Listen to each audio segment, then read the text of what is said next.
αυτό ρε, όλη η αγριότητα. Και ήταν μαλακιά μου που τον έδιρα τόσο. Ο μπρο από δίπλα που έριχνε τις κλωτσιές, ποιος ήτανε? Αδελφέ, ο Τζες έριξε μια κλωτσιά και μετά τον βρήκα εγώ, φίλος μου είναι. Τον βρήκα εγώ, του πάτησε μια σφαγιάρα και του λέω, αδελφέ, του λέω τώρα μπορεί να πάει να πει ότι μπήκαμε 10 άτομα. Και όντως βγήκε και το έφυγε και όντως βγήκε και είπε αυτό το πράγμα.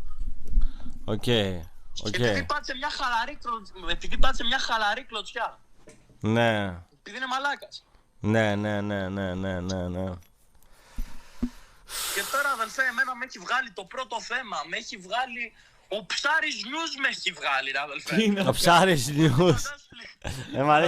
Μ' αρέσει πλέον ο πρώτο. Τώρα κατάλαβα ποιο.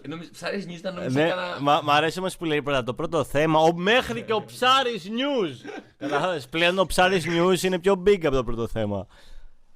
Χάμισε τα. Ρε μπρο.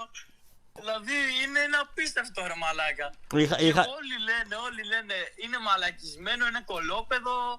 Δεν τον έχουν μεγαλώσει στα γονείς, το έχω δει σχόλια. Και δεν ξέρει κανείς τι έγινε.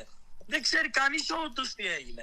Και μετά σαν να μην έφτανε αυτό, βγαίνει ο Τέο, λέει αυτό που λέει για το σκηνικό, κάνει 9 λεπτά βίντεο με αφορμή το σκηνικό που έγινε, μιλάει 30 δευτερόλεπτα για το σκηνικό και τα υπόλοιπα δεν πολύ κατάλαβα. Έλεγε για φιλανθρωπίες, κάτι τέτοια έλεγε, δεν πολύ κατάλαβα. Ναι, έκανε εκεί, είπε λίγο απ' όλα, ναι.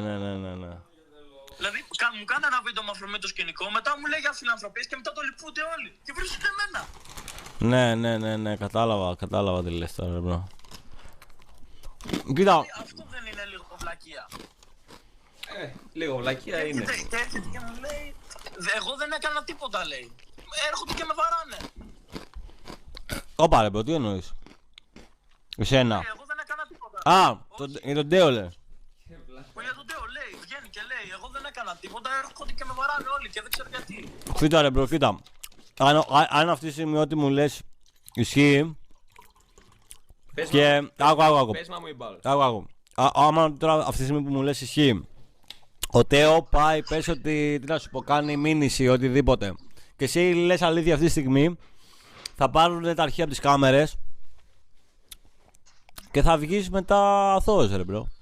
Όχι πλάθος. Αυτό το ξέρω. Όχι πλάθος. Οπότε κατάλαβες. Τον έχεις καταστρέψει κιόλας, άμα θέλεις. Αυτό. Εγώ στο λέω ρε μπρο σαν ένα άτομο το οποίο δεν ξέρω αν παρακολουθείς και ξέρεις τη φάση μου, αλλά εγώ γενικά ποτέ δεν μπαίνω ρε φίλε μέρος σε τέτοια πράγματα. Πιο πολύ το έκανα επειδή μου έστειλες μήνυμα και μου είπες να ακουστεί η φάση σου και γι' αυτό και μόνο. Φαντάσου βγήκα στο stream του Μπούγια.